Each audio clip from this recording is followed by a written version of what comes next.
इस कार्यक्रम के पुण्यार्चक हैं स्वर्गीय सेठ श्री नेमचंद जी जैन जौहरी, स्वर्गीय श्रीमती शांति देवी की पुण्य स्मृति में पुत्र एवं पुत्रवधू श्री नवींद्र कुमार जैन, श्रीमती मधु जैन, पौत्री नलिनी नवीन जैन, प्रवासी कैलिफोर्निया USA।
पंच परमेष्टि भगवान की जय। आचार्य श्री गुरुवर कुंद कुंद महाराज की जय। आचार्य श्री गुरुवर विद्यासागर महाराज की जय। परम पूजनीय निर्यापक श्रमण मुनि श्री सुधा सागर जी महाराज की जय हो। परम पूज्य श्री गंभीर सागर जी महाराज की जय।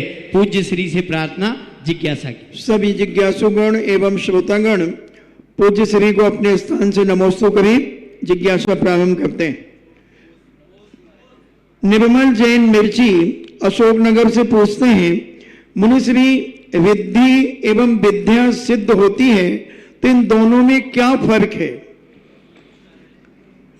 विद्याएं जो होती हैं ये देवताओं के द्वारा संचालित होती है, वे खुद ही विद्या कहलाते हैं। यानी देवता आकर के जब आपका सहयोग करते हैं सिद्ध साधक का, तो विद्याएं कहलाती हैं। रिद्धियां जो हैं इनमें किसी विद्या का कोई किसी देव का हाथ नहीं होता।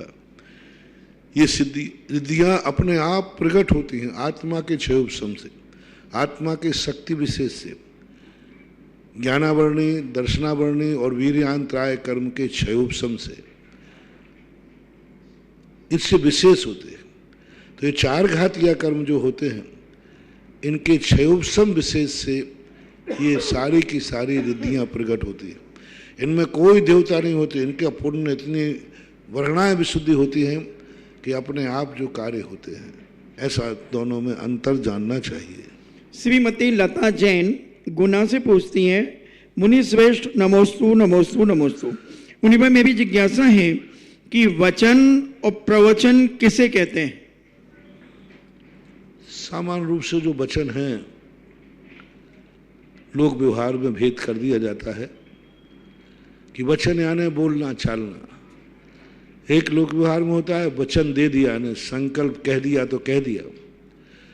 प्रवचन जो रूढ़ अर्थ में है, महापुरुषों के मुख से, साधु संतों के मुख से जो निकलता है वो प्रवचन कहलाता है, और सामान्य जन जो बोलते हैं उनको वचन बोलते हैं। सचिन जैन भोपाल से पूछते हैं, नमोस्तु महाराज जी, मेरे से एक वक्त बहुत बड़ी गलती हुई, मैंने अजैन कुल में विवाह कर लिया है, तो क्या मैं किसी मुनिराज आदि की पिच्छिका ले सकता हूँ या उन्हें दे सकता हूँ? इसमें कोई दोष तो नहीं लगेगा? जो परिस्थिति यहाँ अपने जहाँ आपको स्थिति बनी है उन्हीं महाराज से पूछिए उनकी क्या व्यवस्था है।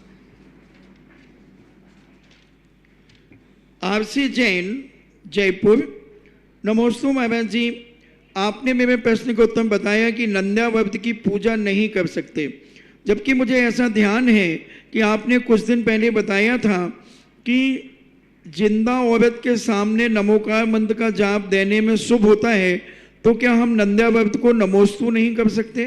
कर सकते हैं। वंदना पूजा अष्टद्रव्य की पूजा की बात थी। पूजा के हमने भेद बताए। नारियल चढ़ा सकते हो, अर्घ सामान्य रूप से चढ़ा सकते हो, पुष्पांजलि क्षेपण कर सकते हो, लेकिन जो अष्टद्रव्य की पूजा है, जैसे जल चंदन अक्षत, जल चंदन अक्षत भी चढ़ा सकते हो, लेकिन ओम ह्रीम जन्म जरा मृत्यु विनाशनाय जलम निर्पामति, तो ओम ह्रीम संसार ताप विनाशनाय, ओम ह्रीम अक्षय पद प्राप्त है। क्योंकि नंद्यावर्त हमें निधियां देता है और हमारी अष्टद्रव्य में तो हमारा सब कुछ छोड़ना है, जन्म मरण छोड़ना है, संसार ताप छोड़ना है, अक्षय पद प्राप्त करना है। तो जिस प्रकार की पूजा अपन देवसाध गुरु की करते हैं वैसे ना करके पुष्प चढ़ा सकते हैं, श्रीफल चढ़ा सकते हैं, अर्घ भी आप दे सकते हैं। अर्घ तो पता नहीं कहाँ कहाँ दिया जाता है, पर ओम ह्रीम अनर्घ पद प्राप्त है, अर्घम नृपामति। अनर्घ पद नहीं बोलेंगे, अर्घ तो बोलेंगे ओम ह्रीम अर्घम समर्पयामि, ओम ह्रीम जलम समर्पयामि, ओम ह्रीम चंदनम समर्पयामि, ओम ह्रीम अक्षतम समर्पयामि, ओम ह्रीम पुष्पम समर्पयामि, ओम ह्रीम नैवेद्यम समर्पयामि, फलम समर्पयामि, अर्घम समर्पयामि, ये बोलेंगे। अनर्घ प्राप्त आय की बात करोगे तो थोड़ा सा उसमें फर्क आएगा, क्योंकि यह देव साध गुरु का जो स्वरूप है यह मोक्ष मार्ग का है, और जो नंद्यावर्त है ये संसार के कार्यों में शुभ है, मांगलिक है, सुख समृद्धि देता है, वैभव देता है, तुम्हारे लिए संसार के लिए पुष्ट करता है। हाँ, एक गलत कार्यों से बचाता भी है, लेकिन फिर भी संसार के लिए सुख समृद्धि, संसार के दुखों को दूर करना, प्रलय को दूर करना, ये सब नंद्यावर्त का एक सगुन के रूप में प्रस्तुत किया। सगुन जो है वह मांगलिक है, लेकिन भगवान जैसा पूजनीय नहीं है। उन जैसी हम पूजा करने लग जाए तो नहीं पूजा कर सकते। समूषण के हम समूषण की पूजा नहीं करते, समूषण में बैठे हुए भगवान की पूजा करते, खाते की पूजा करते, मानस स्तंभ की पूजा करते, क्योंकि वो आधार मात्र है। इसी प्रकार अष्टमंगल द्रव्य है, अष्टमंगल है, मंगल होना अलग चीज है और पूजा का रूप होना अलग चीज है। और जो मैंने कहा ना, पूजा के अनेक रूप हैं, आप थोड़ा पूजा को मोक्ष से अलग करके आप अष्टद्रव्य चढ़ा देते, जैसे हमने अभी कहा अर्घम समर्पयामि, श्रीफल समर्पयामि।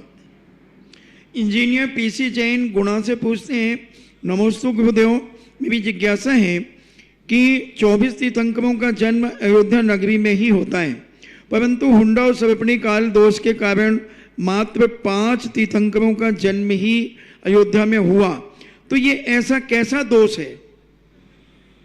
दोष से कहलाता है कि नियत स्थान को छोड़कर अनियत स्थान पर पहुंचना, क्योंकि ये नियोग है कि सभी तीर्थंकर अयोध्या में ही जन्म लेंगे और 4 तीर्थंकर जो हैं आगे जाकर के दूसरे स्थान पर जन्म ले गए, तो इस कारण से थोड़ा सा दोष मान लिया गया। नवीन कुमार जैन 12, नमोस्तु गुरुदेव, देवों को कौन सा सम्यक दर्शन होता है और मनुष्य जन्म लेने के बाद वो बना रहता है या छूट जाता है? देवों का ऐसा कौन सा सम्यक दर्शन होता है जो मनुष्य जन्म लेने पर छूट जाता है या बना रहता है? देवों का कोई सम्यक दर्शन छूटना अनिवार्य नहीं है।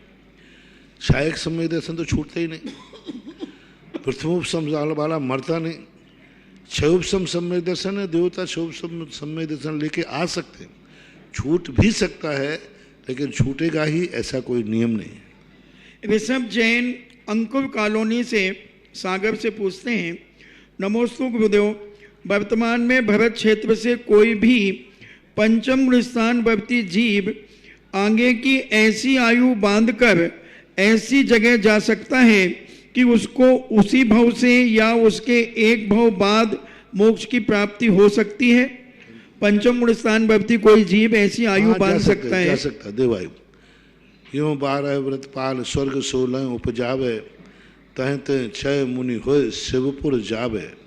छड़ा लगाने लिखा है कि यहाँ 12 व्रत पालने वाला स्वर्ग जाएगा और वहाँ से आकर के मुनि बन करके मोक्ष जा सकता है, कोई बाधा नहीं। डायरेक्ट यहाँ से विधि क्षेत्र जाएगा, लेकिन उसका व्रत आदि छूट जाएंगे, क्योंकि मनुष्य में मिथ्यात्व के साथ ही जन्म लेता है।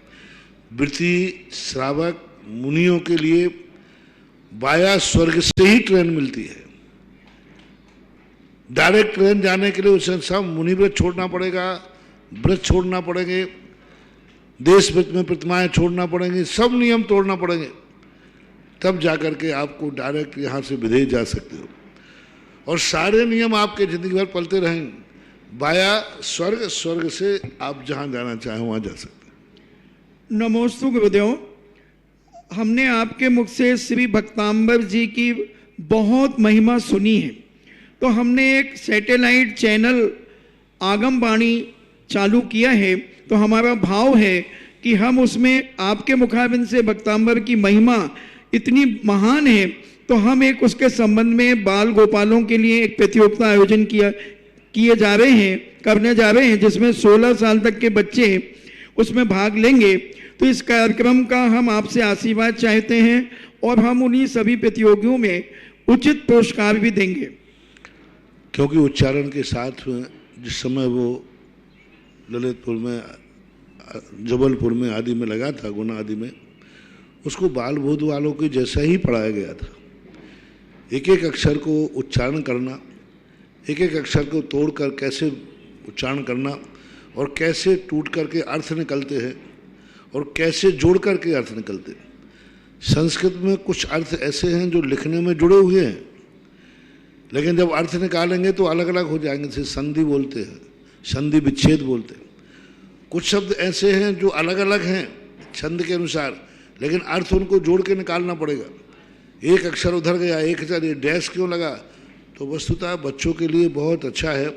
भक्तांबर, मेरी भावना है कि जैनियों से मेरा खास तौर से कहना है, तुम्हें कुछ भी नहीं आता है, हर व्यक्ति के लिए भक्तांबर याद कर लो।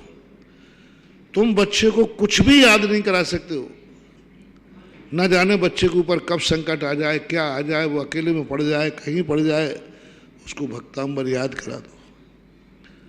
जैनी का ये मार्शला होना चाहिए कि नमोकार मंत्र आदि तो हैं ही, इसके बाद हर व्यक्ति को भक्तांबर कंठस्थ होना चाहिए।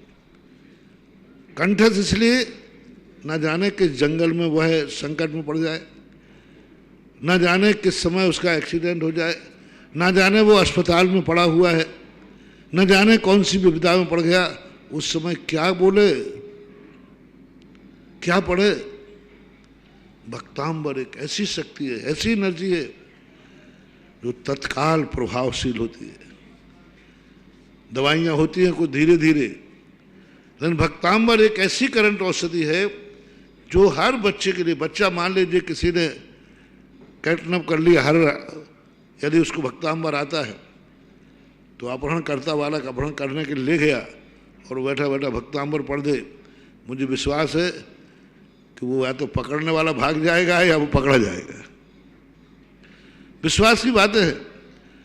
तुम्हें तो कहना है कि भक्तांबर पढ़ाओ, सब चैनल वाले, सब लोगों से मेरा कहना है भक्तांबर का इतना प्रचार करो कि हर व्यक्ति के लिए भक्तांबर कंठस्थ हो जाए।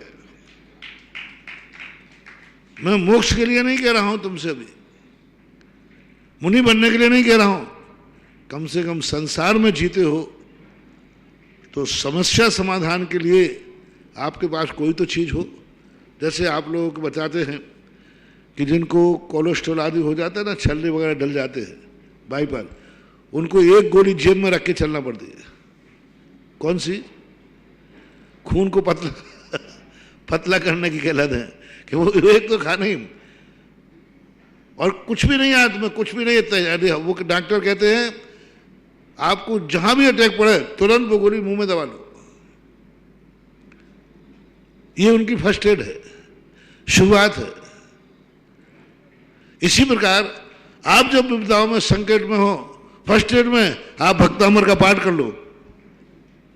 अब बड़ा डॉक्टर नहीं मिला तब तक क्या करें? खून बह रहा है, अब बड़ा डॉक्टर है नहीं हड्डी को जोड़ने वाला, अरे भाई पहले कम से कम फर्स्ट एड में थोड़ा टेंशन मंचर लगा के पट्टी बांध लो। तो आपको कुछ भी नहीं आता है, कुछ भी नहीं, बस भक्तांबर आपको, मेरी बात मानना है कि हर जैनी, बूढ़ा, बच्चा, सब भक्तांबर में लग जाएं, जुट जाएं, भक्तांबर याद करके ही मरेंगे।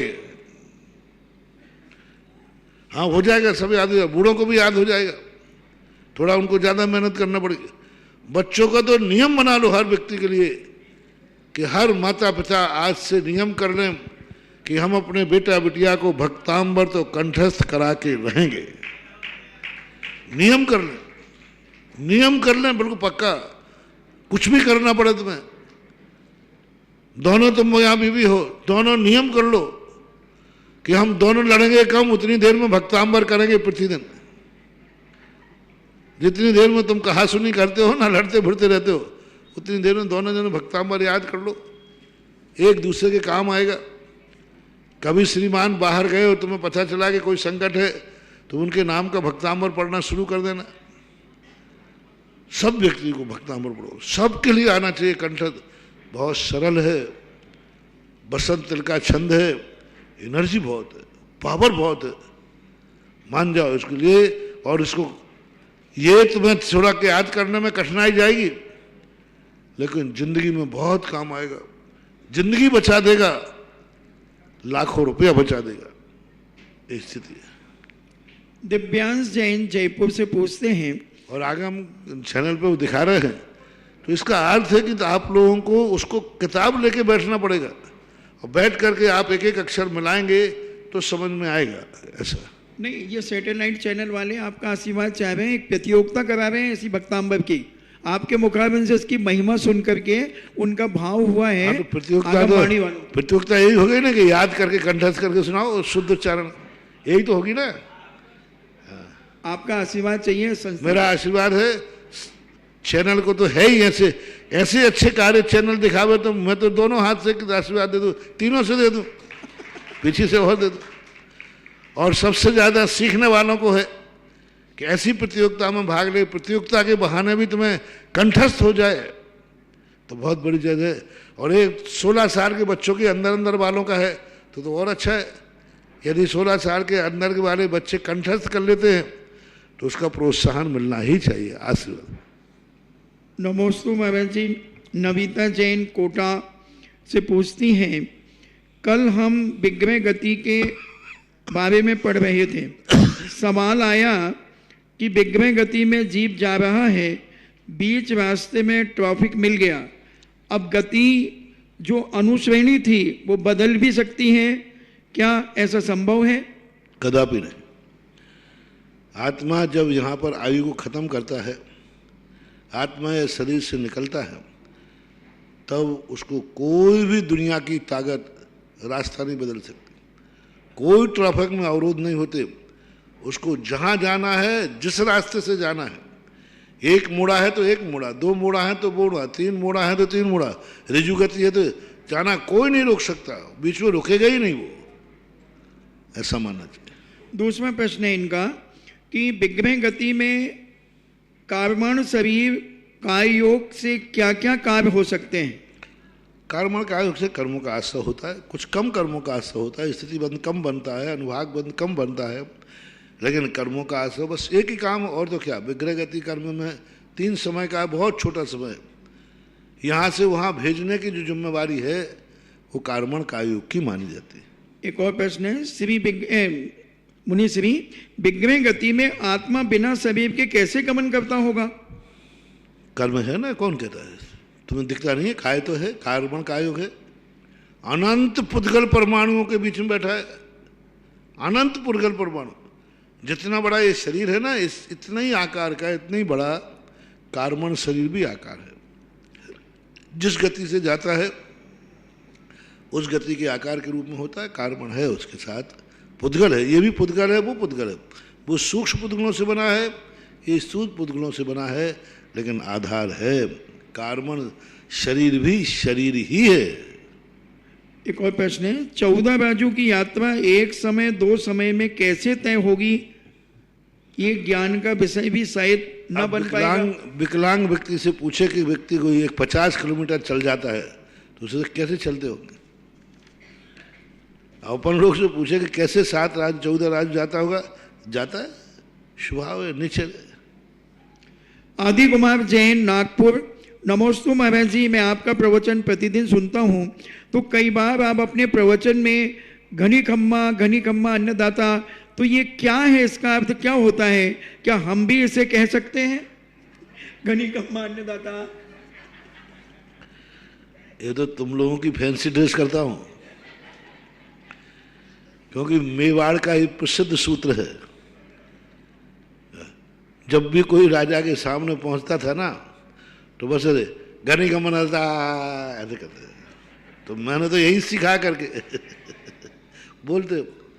तो ये घनी खम्मा यानी हमारे अपराध क्षम हो, हमने कोई गलती की हो तो क्षमा हो। घनी खम्मा, घनी यानी बहुत बहुत बार क्षमा, घनी यानी बहुत बार, खम्मा यानी क्षमा, बहुत बार क्षमा हो अन्नदाता, आप मेरे अन्नदाता हैं, यानी आज मेरी जिंदगी के सब कुछ है और मैं दीनहीन। तृप्ति जैन मुजफ्फरनगर से पूछती हैं, नमोस्तु महाराज जी, 24 तीर्थंकरों में से किन्हीं भी तीर्थंकर का पंचकल्याणक होता है तो उसमें भगवान श्री ऋषभ देव का पंचकल्याणक सबसे पहले होता है। बता दिया, कई बार बता दिया। या तीर्थंकर नए मंदिर के मूल नायक होते हैं, फिर उन्हीं का पंचकल्याणक क्यों नहीं होता? बता दिया, बहुत बार बता दिया मैंने। चला। और दूसरी जिज्ञासा है, भगवान महावीर स्वामी का प्रथम समूह श्रवण कहाँ पर लगा था? भगवान महावीर का प्रथम समूह तो राजगिरी के संबंध में बताते हैं कि राजगिरी में है। अब उनके केवल ज्ञान के स्थली को भी वही मानना पड़ेगा। तो इस संबंध में, क्योंकि शास्त्रों में जो नाम मिलते हैं, अब पुराने नाम क्या थे, अब कहीं कहीं पारसनाथ का सहसा अश्ववन भी मिलता है, कहीं कहीं भीमा मन मिलता है। तो इस प्रकार के ये नामों में कुछ फर्क आ गया है, लेकिन वैसे राजगिरी का ही विशेष रूप से स्मृति में है। अमित जैन पुलगांव महाराष्ट्र से पूछते हैं, नमोस्तु मेरे गुरुदेव, मेरी जिज्ञासा है कि आपने कहा कि अभिषेक करते वक्त आनंद आए, बार बार करने का मन करे तो वह अभिषेक आत्मा की पर्याय बन जाती है।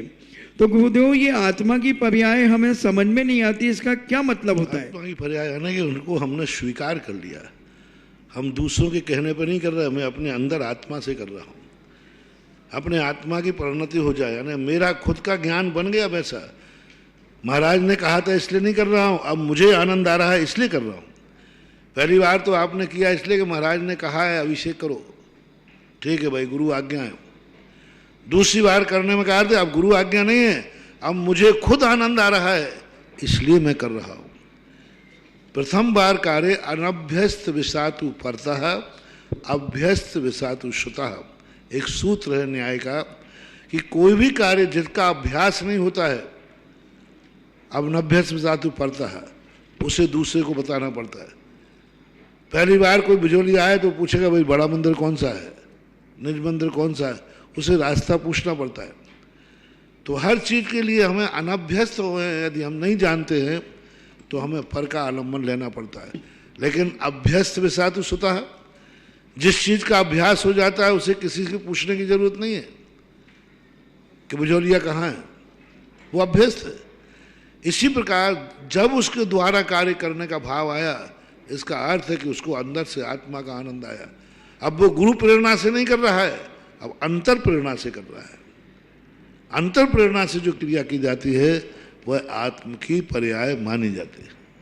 परम पूज्य आचार्य गुरुदेव श्री विद्यासागर जी महाराज के आज्ञानुवर्ती शिष्य निर्यापक श्रमण मुनि पुंगव श्री सौदासागर जी महाराज के चरणों में उन सभी भक्तों की ओर से जो ऑनलाइन जिज्ञासा भेजते हैं, जिनवाणी चैनल के माध्यम से सुनते हैं और अपनी जिज्ञासा का समाधान पाते हैं, देखते हैं, उन सभी भक्तों की ओर से गुरुवर के चरण में त्रैबार नमोस्तु नमोस्तु नमोस्तु। इस क्षेत्र पर तपोदय तीर्थ पर बनने वाले सहसगुण जिनालय हेतु एक प्रतिमा विराजमान करने की भावना भाई है। राजकुमार जी, निर्मला, सदीप, स्वीटी, हार्दिक, अमित, रश्मि, रेखा, सुभाष, दीपशिखा, पूर्वी, केतन, नम्रता, नवीन, वीरम, समस्त लोहाड़िया परिवार डिब्रूगढ़ आसाम। दूसरे सहसगुण जिनालय की प्रतिमा आई है सिद्धार्थ श्रीमती जम्बू कुमार, महावीर श्रीमती रानी अक्षत जैन समस्त दोराया परिवार राणपुर वाले दादाबाड़ी कोटा। वृक्षारोपण इस क्षेत्र पर चल रहे हैं, उसके लिए 51 रुपए की राशि अक्षत दादाबाड़ी कोटा के जन्मदिवस के अवसर पर 51 रुपए की राशि सिद्धार्थ जम्बू कुमार महावीर जी अक्षत समस्त दोराया परिवार राणपुर वाले दादाबाड़ी। स्वर्णदान विश्व के बड़े बाबा की वेदिका में जो स्वर्ण का कार्य होगा जिसके लिए 11 रुपए की राशि सिद्धार्थ श्रीमती जम्मू कुमार महावीर रानी अक्षय समदुराय परिवार राणपुर वाले दादावाड़ी कोटा और सोने की अंगूठी स्वर्गीय माहिर प्रसाद जी की पुण्यस्मृति संदीप जी जैन कोटा ने प्रदान की है। एक जोड़ी कान के टॉप्स भी भेजे हैं और पंचकाणा खेतु जिनकी भावनाएं थी, जिन्होंने 11 रुपए की राशि श्रीमती डॉक्टर संतोष जैन दादावाड़ी कोटा सहयोग राशि भेजी है। चंदोदय तीर्थ चांदखेड़ी में तीर्थ रक्षक बनने की भावना भाई है। एन के जैन सरिता नकुल अंचल सम्राट ओएन जैन अंबाला कैंट और एक और विधान चांदखेड़ी चंदोदय तीर्थ में आरिका श्री अकम्मती माता जी के परिवारजन से वैभव जैन के जन्मदिवस के उपलक्ष्य में आजीवन भक्तामर विधान हेतु वैभव विकास रेणु प्रेरणा दिल्ली वालों ने विधान कराने की भावना भाई है। सभी दातारों के सम्मान में अनुमोदना में तालियां हो जाएंगे और परम पूज्य महाराज श्री के चरणों में बारंबार नमस्ते करेंगे। प्रथम जिज्ञासा अग्नि में आवाज दे रहा हूं सुभाष जी जैन जयपुर और इसके बाद तैयार रहेंगे अशोक कुमार जी प्रधान धामनोद मध्य प्रदेश। माइक भेज दें।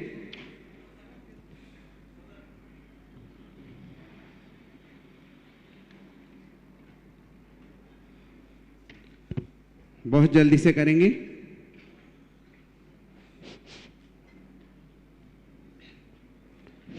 बोलिए। नमोस्तु गुरुदेव, नमोस्तु नमोस्तु नमोस्तु।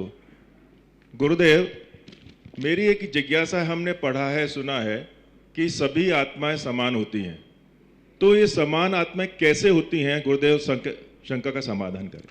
समान आत्मा का अर्थ होता है शक्ति की अपेक्षा।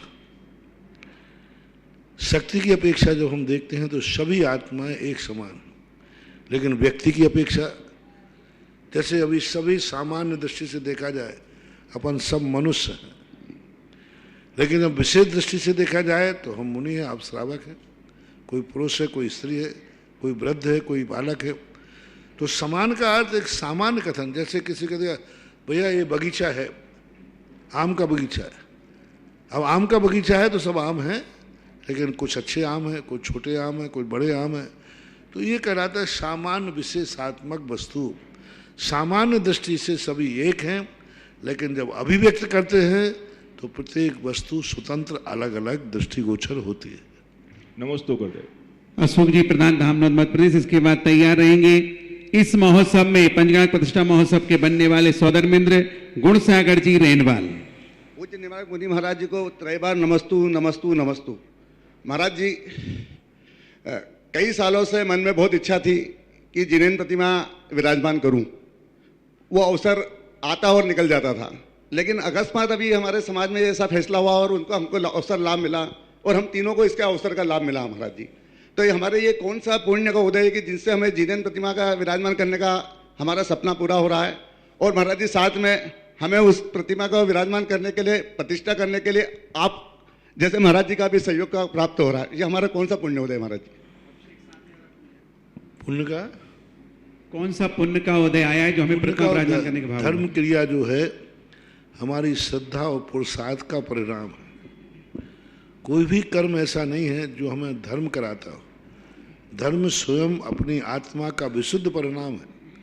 अपने अंतर आत्म चेतना से जब व्यक्ति एक ऐसी अदृश्य शक्ति से प्रभावित होता है, एक अदृश्य महान शक्ति को आकर्षित होता है, उस समय उस अदृश्य शक्ति को दृश्य करने के लिए जिसको मैंने देखा नहीं उसे मुझे देखना है,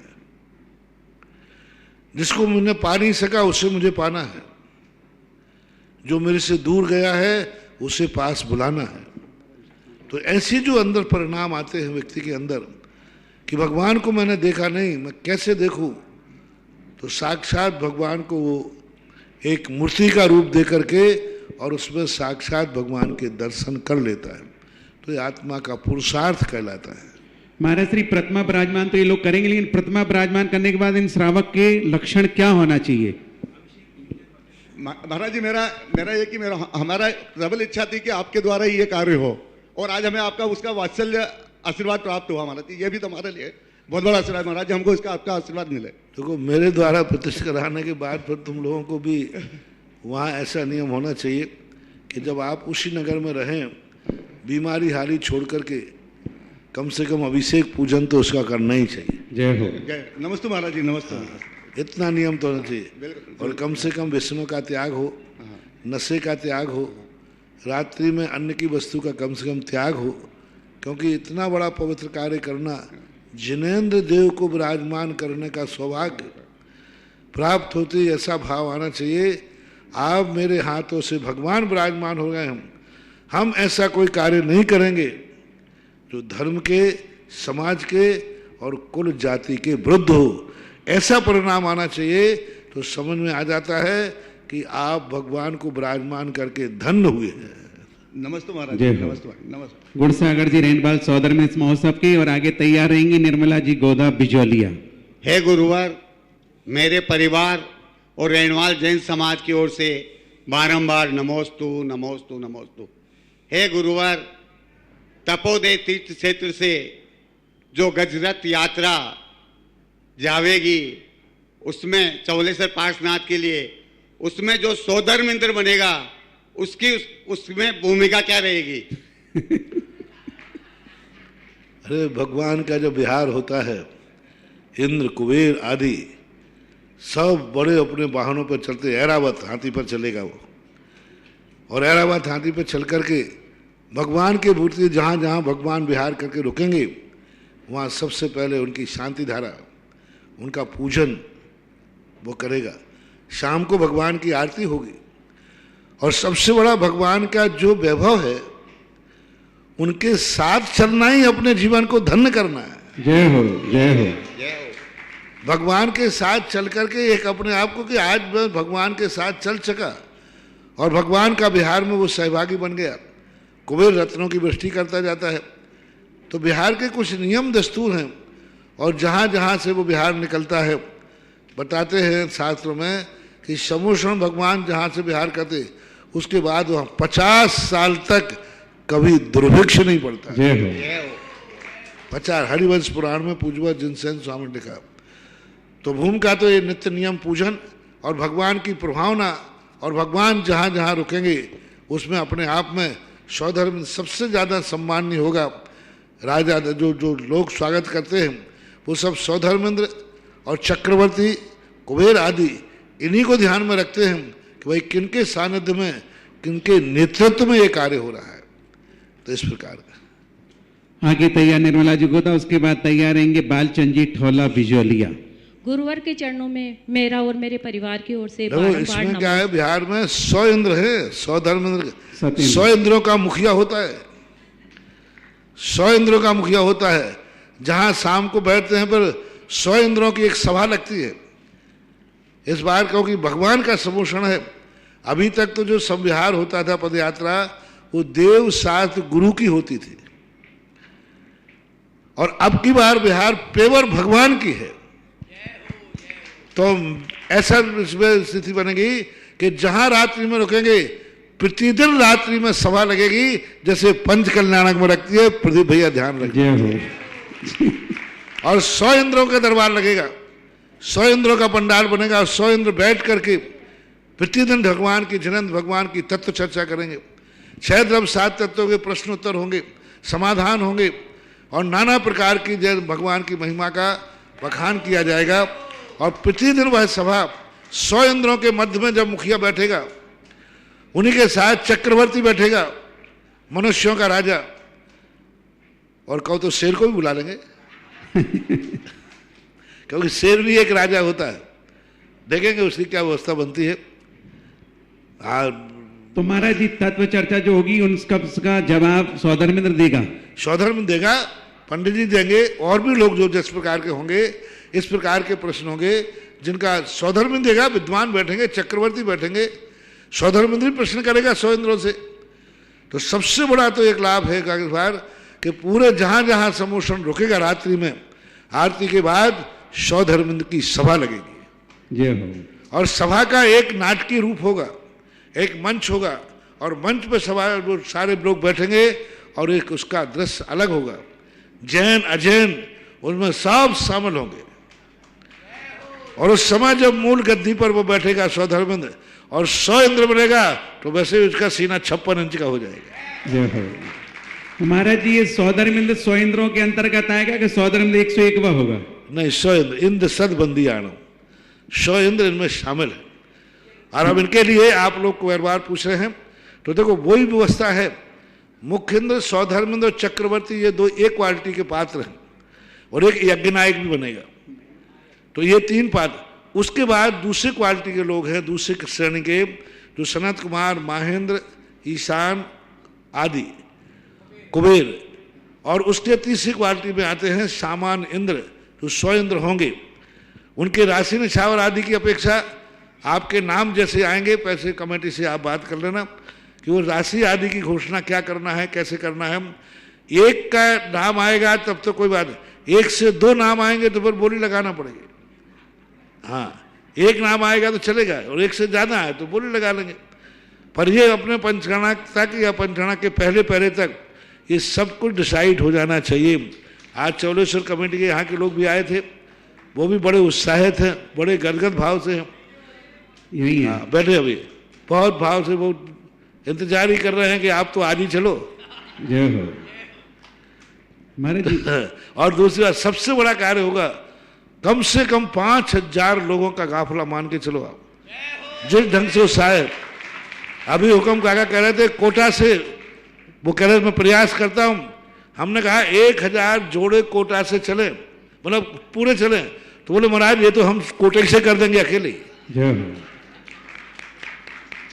पैदल चलने वालों के जो ध्वज लेके चलते हैं, 1008 दुल तो कंपलसरी है और ये ध्वज लेके चलेंगे, इनकी कोई राशि नहीं होगी, पैदल चलेंगे। 100 इंद्र जो होंगे वे पैदल नहीं चलेंगे, वो विमानों में चलेंगे। अब विमान काय का होगा वो तुम लोग समझना। हाथी है, घोड़ा है, बग्गी है, जो भी व्यवस्था बनेगी। तो वे 100 इंद्र तो किसी ना किसी वाहन में होंगे, लेकिन 1000 है तो पद यात्रा भगवान के साथ, रथ के साथ। और मैं भी पदयात्री रहूंगा, मैं किसी विमान में नहीं बैठूंगा। तो बंधु, हाँ, अष्टकुमारियां होंगी, लोकांतिक देव होंगे, अष्टकुमारियां भी बनेंगी, जो भगवान के साथ साथ जहां भगवान का समोशन चलेगा।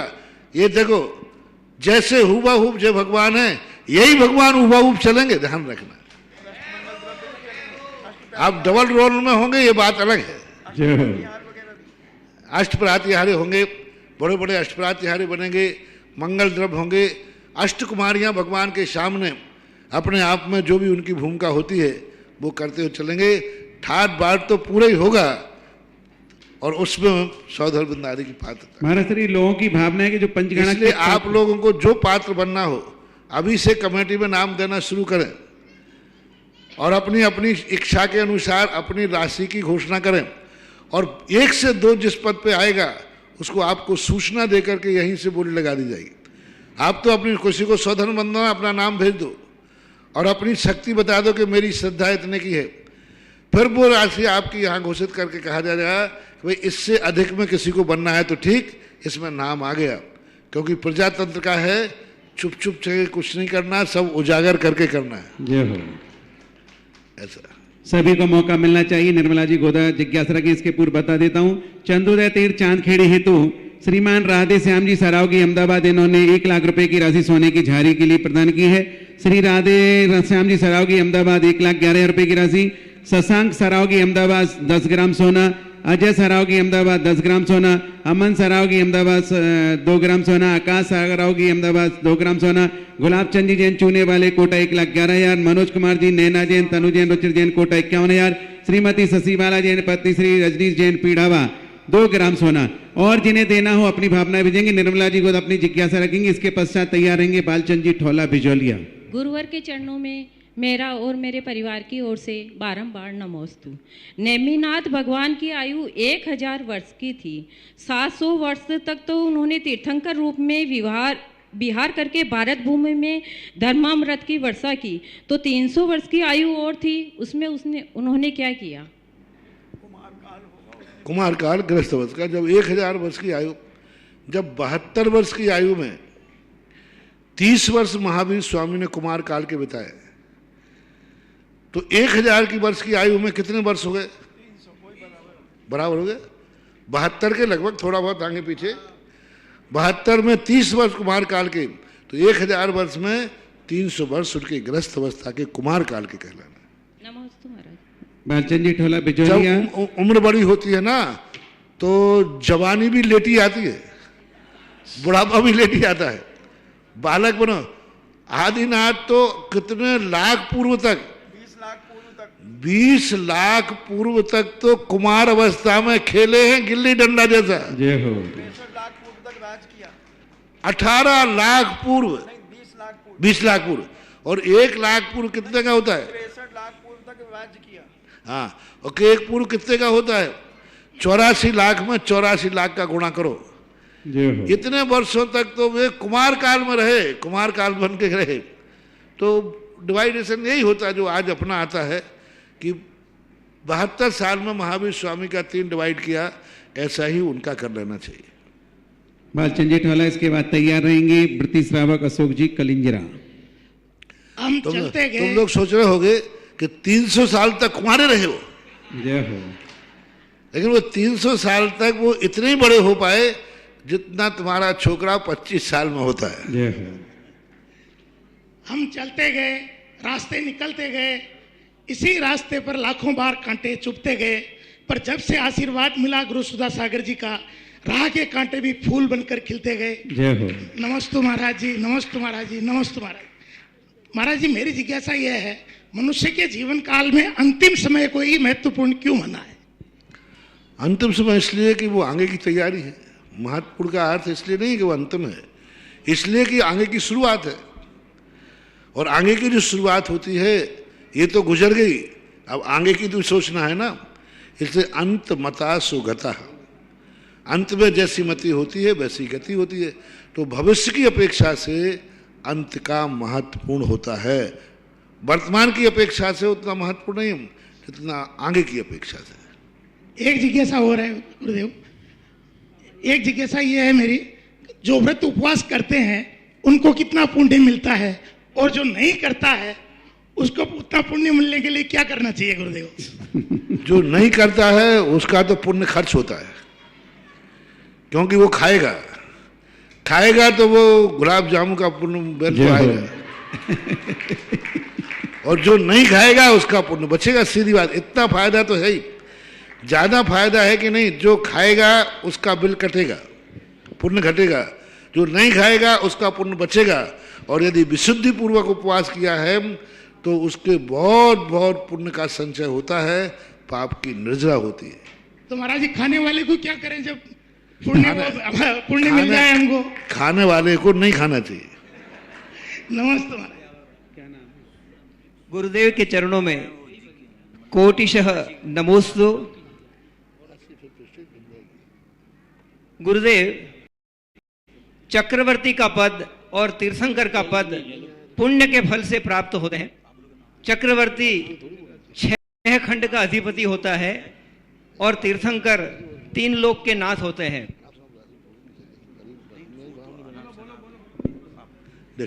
गुरुदेव, चक्रवर्ती का पद और तीर्थंकर का पद पुण्य के फल से प्राप्त होते हैं। चक्रवर्ती 6 खंड का अधिपति होता है, जबकि तीर्थंकर 3 लोक के नाथ होते हैं। चक्रवर्ती का वैभव 32,000 देशों का स्वामी, 96,000 रानियां, 84 लाख घोड़े, हाथी, इतने ही रथ, 18 करोड़ घोड़े, कितना ही वैभव, कितने ही नगर, खेत, खरवट, पटम्ब, पत्तन, द्रोणामुख, सब कुछ देखने में व्यवहार में आता है। परंतु तीर्थंकर भगवान का केवल ज्ञान के पूर्व यह वैभव देखने में नहीं आता है। इस प्रकार का अंतर क्यों है, जबकि तीर्थंकर तो 3 लोक के नाथ हैं? उसका मूल कारण है कि तीर्थंकर प्रकृति परमार्थ को लेकर चलती है, और परमार्थ में इस वैभव की जरूरत नहीं। तीर्थंकर के जो अंतरंग शक्तियां हैं, बल चक्रवर्ती से ज्यादा होता है, बहुत बल चक्रवर्ती से ज्यादा होता है। वो अंतरंग शक्ति है। बाह्य वैभव के लिए मोक्ष मार्ग में जरूरत नहीं है, इसलिए बाह्य वैभव नहीं होता। दूसरी बात, तीर्थंकर प्रकृति का उदय गृहस्थ अवस्था में नहीं आता। जब तीर्थंकर प्रकृति का उदय आता है उसके सामने चक्रवर्ती की संपदा कहाँ लगती है? तीर्थंकर की चक्रवर्ती की तुलना तुम जब ही कर रहे हो जब उसके चक्ररत्न हो जाए ना, तभी तो 84 करोड़ वहां दिया।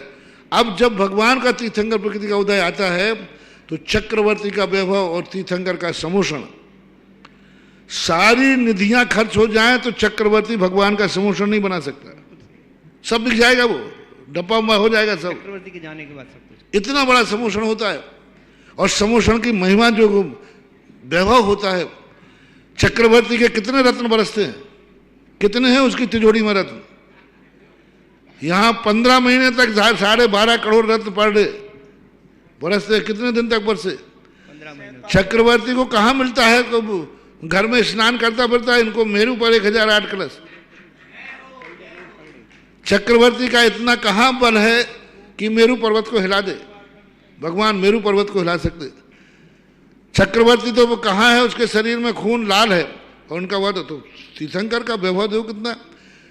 तीर्थंकर की दृष्टि दूसरी है। चक्रवर्ती भोग प्रधानी है। चक्रवर्ती पद भोगों की तरफ ले जाता है और तीर्थंकर प्रकृति पद योगों की तरफ ले जाता है। इतना अंतर है। जैसे पर्व और त्योहार में, त्योहार के दिन आपको चटक मटक खाने का भाव आता है, अच्छे कपड़े पहनने का भाव आता है, और पर्व के दिन त्याग का भाव आता है। त्योहार और पर्व में जो अंतर है वही चक्रवर्ती में और तीर्थंकर पद में अंतर है। ऐसा अगली जिज्ञासा विजय धुर्रा अशोकनगर, इसके पश्चात तैयार रहेंगे ब्यावर से वकील साहब। परम पूज्य आध्यात्मिक संत तीर्थ उद्धारक मुनि पुंगव सुधासागर जी महाराज की पावन पुनीत चरणों में कोटि सा नमोस्तु। गुरुदेव, आपके श्रीमुख से श्री तपोदय तीर्थ बिजौलिया से जहां भगवान को केवल ज्ञान की प्राप्ति हुई और स्वर्ण मंडित 225 कमलों पर प्रभु विराज रहे हैं, ऐसे पवित्र पावन तीर्थ से केवल ज्ञान स्थली से भगवान के प्रथम समूह शरण जहां पहुंचा, ऐसे चमलेश्वर तीर्थ के लिए भगवान के गजरत विहार की शोभा यात्रा का वृतांत सुनकर मन बहुत गदगद हो रहा है, प्रसन्नता से भर रहा है। आज भीलवाड़ा के हमारे सुभाष जी और सब लोग चर्चा कर रहे थे गुरुदेव कि 100 इंद्रों का निर्धारण करना है, तो वो 100 इंद्र कैसे निर्धारित होंगे, क्योंकि उनका निर्धारण जब तक यहाँ हमने तीन कैटेगरी बता दी, फर्स्ट सेकंड थर्ड।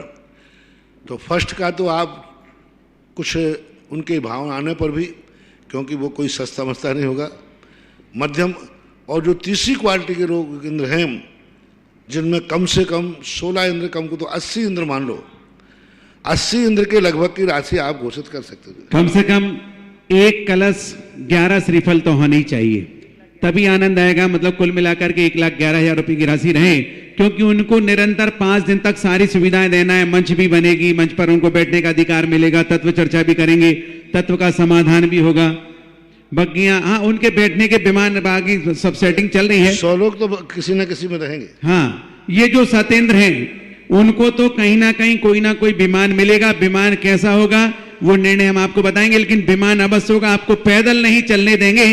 पैदल तो सिर्फ 1008 जोड़े ही चलेंगे जिनके हाथ में ध्वजा होगी, जिनके लिए फ्री ऑफ चार्ज की सुविधा रहेगी। गुरुदेव, हर बार तो सौभाग्य मिला, और कोई आज सगुन करना चाहे तो सगुन कर सकता है।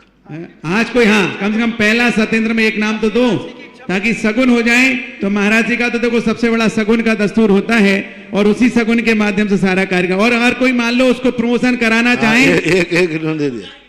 वसंत जी कोटारी विजयनगर, एक नाम।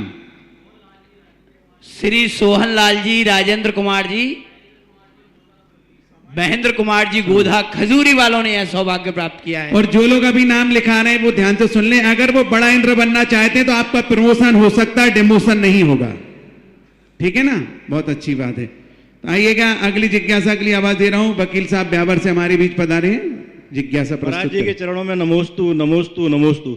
महाराज जी, मेरी जिज्ञासा ये है कि जो अपन विधान करते हैं तो विधान के जो मांडवे बनाते हैं वो कपड़े पे ज्यादा श्रेष्ठ रहते हैं या फ्लेक्स पे बनाए तो ज्यादा श्रेष्ठ रहते हैं, और इनमें कौन कौन से कलर रखना चाहिए और कौन कौन से कलर को वर्जित करना चाहिए?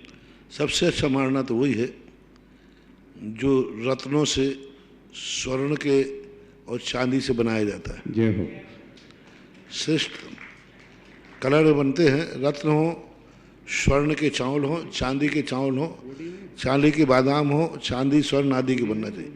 सेकंड नंबर पर चावलों से बना सकते हो, धान्य से बना, अलग अलग कलर के, सुने, अलग अलग कलर के धान्य हो उससे बनाए जा सकते हैं। जैसे हरे कलर पर मूंग ले सकते हैं, पीले कलर पर वो दाल ले सकते हैं, तो इनसे भी बनाया जा सकता है। तीसरा है रंगे हुए चावलों से भी बनाया जा सकता है, लेकिन बस रंगे हुए चावलों के बाद उनको ऐसा किया जाए कि जानवर आदि खाते हैं तो नुकसान करता है। ऐसे कलरों से रंगा जाए जो खाने के कलर आते हैं, जो जानवरों के खाने में, उनको खाने में बाद में केमिकल ना हो तो। और फिर चौथे नंबर पर तो आपका जो चलता है रेडीमेड फ्लेक्स, उसमें फ्लेक्स में पूछ रहा हूँ महाराज जी, कौन से कलर वर्जित करना चाहिए, कौन से ठीक है, नाना मामा की अपेक्षा बाबू काना मामा ठीक है। महाराज जी एक जिज्ञासा और है, जैसे बड़े बड़े विधान होते हैं सिद्ध चक्र वगैरह, तो इसको क्या अकेला व्यक्ति कर सकता है क्या? बिल्कुल, क्या बात है। पात्र तो होना चाहिए, परिवार तो होना चाहिए, क्योंकि विधान जो होते हैं परिवार के साथ होना चाहिए। पूजा अलग चीज होती है, परिवार एक अनुष्ठान है। एक व्यक्ति उसको झेल नहीं पाएगा, एक व्यक्ति उसकी एनर्जी संभाल नहीं पाएगा। आज तक कहीं भी किसी शास्त्र में बड़े विधानों में अकेले विधान करने का उल्लेख नहीं पाया गया। सपरिवार पाया, परिवार हो सकता है, जरूर नहीं कि आप दूसरे परिवार को मिलाओ। आपका परिवार है तो परिवार के साथ ही विधान होना चाहिए। बड़े विधानों के संबंध में जैन और वैष्णव दर्शन एक मत है। इसमें जैन शास्त्रों में जितने विधान मिले, जिनसे स्वामी ने तो स्पष्ट लिखा कि कुमकुम पत्रिका भेजकर लोगों को इकट्ठा करो विधानों में, प्रभावना के साथ होना चाहिए। तो सपरिवार शब्द का उल्लेख मिलता है। वैष्णव दर्शन में तो स्पष्ट आया, यज्ञ में, जब यज्ञ में यदि मान लो पत्नी नहीं होती है, सीता जी वनवास में थी, रामचंद्र ने यज्ञ किया तो सोने की सीता बनवाई, लेकिन विद परिवार किया। जय हो, जय हो। यानी कुल मिलाकर के जो अनुष्ठान है, कम से कम परिवार की शामिल तो होना ही चाहिए। महाराज जी इनकी भावना ये थी कि एक परिवार विधान करे, परिवार के सारे भाइयों को, रिश्तेदारों को पात्र बना दें, ऐसा मतलब। कर सकते ना, अकेला बैठ के सुहा सुहा कर रहा तो कर लो, दोष कुछ भी नहीं है, लेकिन वो महिमा नहीं आएगी। मान लो अकेला बैठ करके किताब पढ़ करके और सिद्धचक्र मंडल विधान कर रहा है तो करे, कोई बाधा नहीं, नुकसान तो बिल्कुल भी नहीं है। लेकिन तुम कहो कि जो प्रभावना के साथ कर रहा है उसमें दोनों में बराबर नंबर मिले, सो नहीं मिलेंगे। महाराज जी मैंने तो कर लिया। तो कर लिया तो कुछ नंबर तो मिले ही होंगे। नहीं, मैंने पहले ही कहा नाना मामा की अपेक्षा नहीं करने वालों की अपेक्षा श्रेष्ठ है। तुमने कर लिया, नुकसान तो कुछ हुआ नहीं, हानि कुछ भी नहीं। नमोस्तु महाराज। आयुर्वेद की तरह है कि साइड इफेक्ट नहीं होगा अगर फायदा नहीं होगा तो। प्रसन्न जी ब्यावर। महाराज श्री दिगंबर जैन युवा मंडल ब्यावर की ओर से आपके श्री चरणों में कोटिशः नमोस्तु नमोस्तु नमोस्तु। महाराज श्री करीब 15-20 दिन पहले ही हम सभी युवा मंडल के जितने भी सदस्य हैं, सबका एक योजना बनी कि क्यों ना सभी युवा मंडल के सदस्य महाराज जी के दर्शन करने पधारें। और बड़े ही हर्षित और उत्साहित मन से हम सभी 30-40 लोग यहाँ पर आपके दर्शनार्थ पधारे। महाराज श्री जिज्ञासा है कि हम जो युवा मंडल हमने जो बनाया है, तो हम युवाओं को किस प्रकार से संगठित कर सकते हैं, तथा जो युवा हैं वे श्रमण संस्कृति के संरक्षण और संवर्धन में किस प्रकार से वो अपनी भूमिका निभा सकते हैं, कृपया मार्गदर्शन करें। सबसे बड़ी बात, युवाओं में जोश के साथ होश होना जरूरी है। होश के साथ यदि अपना कार्य करते हैं। दूसरी बात, बड़ों के प्रति सम्मान की भाषा होना चाहिए।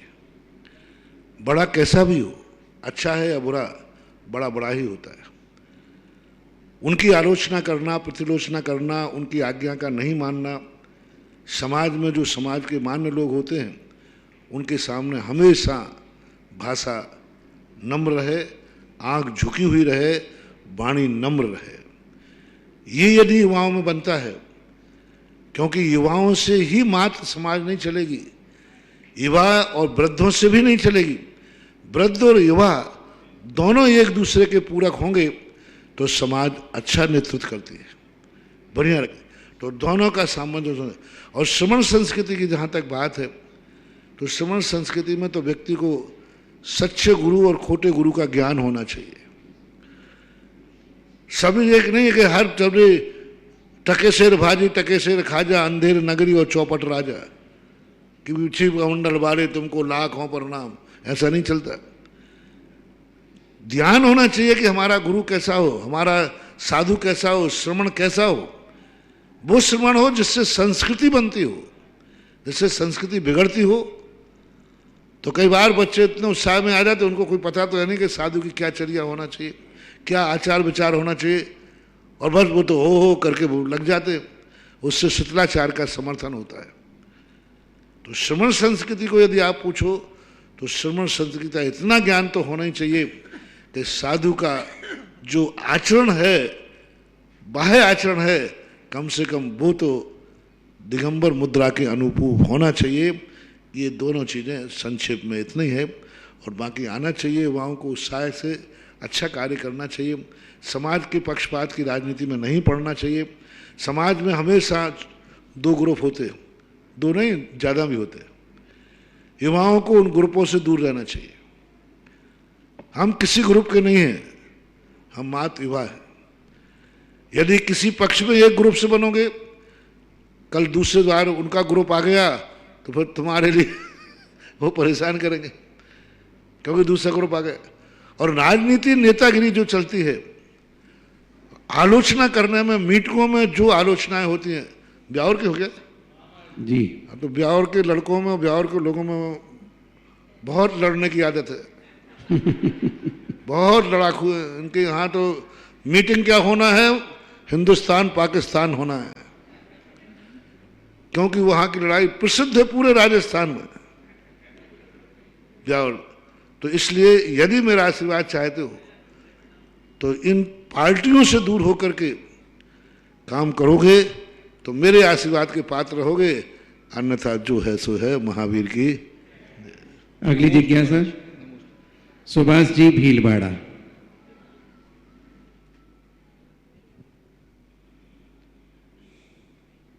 नमस्ते गुरुदेव।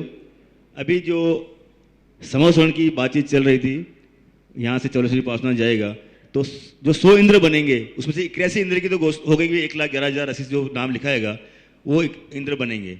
लेकिन 16 इंद्र जो मुख्य इंद्र बनेंगे उनका चयन कैसे होगा महाराज जी, ये जरा बताइए ना। मैंने कह दिया है वो मुख्य इंद्रों के लिए, तो कहूँ सारी भूमिका मेरी नहीं, मेरे से मत पूछो, कुछ कमेटी से पूछा करो। उसके लिए ऐसा करेंगे, कल बता देना कमेटी से बैठ कर। जी जी, उसके लिए अगर एक से अधिक नाम आएंगे, गुरु आज्ञा से अपने मिला है कि अगर एक से पद के लिए एक से अधिक नाम आएंगे तो उनको बोली के माध्यम से चयन किया जाएगा, और एक ही नाम आएगा तो फाइनल कर दिया जाएगा।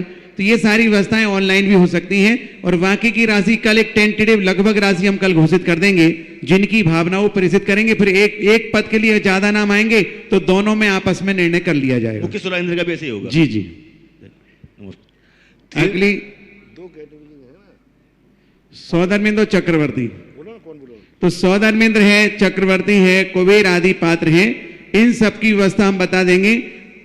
और आने वाले दिन में आपको पता होगा, एक बात और ध्यान रखना कि बहुत सारी प्रतिष्ठाएं करते हैं, बहुत सारे विधान करते हैं, लेकिन सबसे महत्वपूर्ण है कि पद विहार करना और प्रभु के केवल ज्ञान के समोषण के साथ विहार करना बहुत आनंददायक यात्रा रहेगी, जिसका हम अलौकिक आनंद यहां पर लेंगे।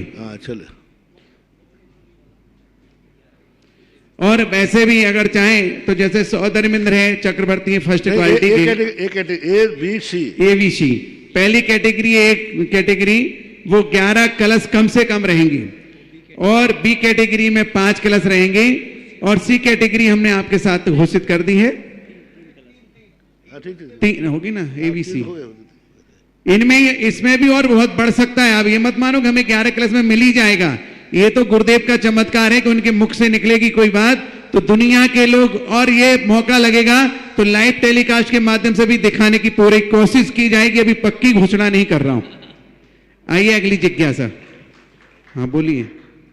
परम श्रद्धेय गुरुवर के चरणों में त्रैबार नमोस्तु नमोस्तु नमोस्तु।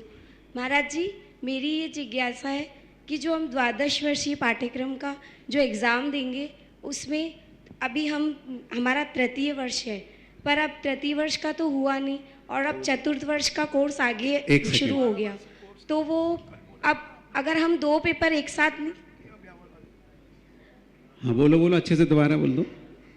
हम 12 वर्षीय की जो परीक्षा देंगे उसमें अभी हम तृतीय वर्ष का दे रहे थे, पर अब वो पेंडिंग हो गया, तो अब चतुर्थ वर्ष और तृतीय वर्ष इसके लिए मेरा कहना है, आज तुम अभी मैंने कल भी कहा था, आया था, आप इसके अधिष्ठाता इस समय डॉक्टर जय कुमार मुजफ्फरनगर हैं, आप उनसे फ़ोन करके पूछें और वो मेरे से आशीर्वाद लेंगे तो मैं सलाह दे दूंगा क्योंकि डायरेक्ट मेरे पास अभी कोई ऐसा सूचना नहीं आई। आप उनका नंबर ले रहे हैं। अधिष्ठाता बेनाडा जी के स्थान पर अधिष्ठाता बने हैं डॉक्टर जय कुमार, मुजफ्फरनगर। आप उनसे संपर्क कर लें। नमस्ते। इस प्रकार से जिज्ञासा समाधान का कार्यक्रम संपन्न हुआ। आगे के लिए तैयार रहेंगे। एक भक्ति कलश, जिस कलश को चातुर्मास में स्थापना की थी, ऐसे परिवार यहाँ पर उपस्थित हैं। श्रीमान बालचंद जी, सत्यप्रकाश जी ठोला, 6 भैया परिवार, वो आएंगे परम पूज्य महाराज श्री के आशीर्वाद से।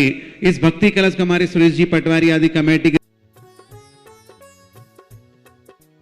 इस कार्यक्रम के पुण्यार्चक थे स्वर्गीय सेठ श्री नेमचंद जी जैन जौहरी, स्वर्गीय श्रीमती शांति देवी की पुण्य स्मृति में पुत्र एवं पुत्रवधू श्री नवींद्र कुमार जैन, श्रीमती मधु जैन, पौत्री नलिनी नवीन जैन, प्रवासी कैलिफोर्निया USA।